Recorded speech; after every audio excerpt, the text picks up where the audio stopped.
So, ladies and gentlemen, I've just arrived in Voi, which is my hometown, if you like. Second hometown, by the way.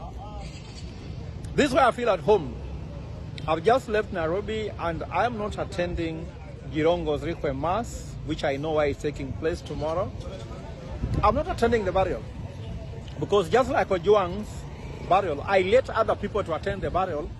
I'll do the most important thing to ensure justice is given to Jirongo. Those people making noise in the media, they're just looking for popularity, but I'm going to get it done, just like Ojwang's case is in very advanced stages, whereby Langat will have to answer this very clearly what he did to Ojwang. But here in Voi, let me tell you now what seems to be closer to the truth about Jirongo's death. Jirongo was abducted, first of all. Why do I say that? I got all the information that Jirongo has never ever driven himself alone. He would either drive himself in the presence of his security or drive himself in the presence of his driver and security. But there was no day he ever left home without security and without driver. That has never happened. He could not just do that day and that's the day he's dying. So we rule out the fact that Jirongo was driving himself. He was abducted. And now the other hypothesis, he must have been taken to that area, Neskarai. He must have been tortured and told to drive off. Well, they know very well they have arranged a car to crash him. Whoever did that, we still don't know, because we cannot know until we know who did it. So I'll give you more information, but that's how the truth is.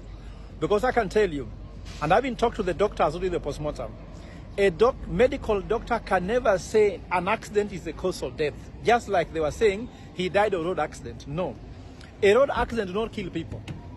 It is what hits the person, which was called acute trauma that hit him. Acute trauma, blunt trauma, acute blunt trauma that killed Jirongo. He could have been tortured because I could see the several injuries that were found on the body. Some of them didn't look like they could have come directly from a car accident. There could have been some injuries that were there earlier, and then now this one came now to finish him. And I can tell you guys, Jirongo's death is one of the most painful deaths for this country because Jirongo was opposition. And because of that, he must have been taken out. And I can tell you that we are going to do this the following, ABC. We are going to assume nothing from what these were telling us. We are going to believe nothing of what they are talking about. And we are going to check everything until we give you the truth. Because here in Voi, this is my home, I feel so secure. And I want to add by saying that from now on, William Ruto has to tell Kenyans whether he is incapable of protecting all Kenyans, especially those in opposition. It will give us the right of those of us in opposition to organize our own militia. Militia to protect everybody. And we are capable of doing that. And we can do it. We can even recruit all the Gen Zs to become the security of all dignitaries who are politicians. Not politicians in the legacy politicians talk about, the ones who actually want to change the country. And we can find a way to be able to pay them as our private security. This is going to be the next army that's going to bring Ruto down. Ruto, be very careful with what I'm trying to tell you.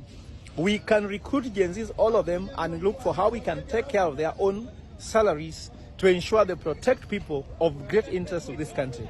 And we are going to get the money to fund that. And that money is not illegal money. It is money because you have failed to protect Kenyans when it's needed the most. Thank you very much. Asanteni sana. God bless you.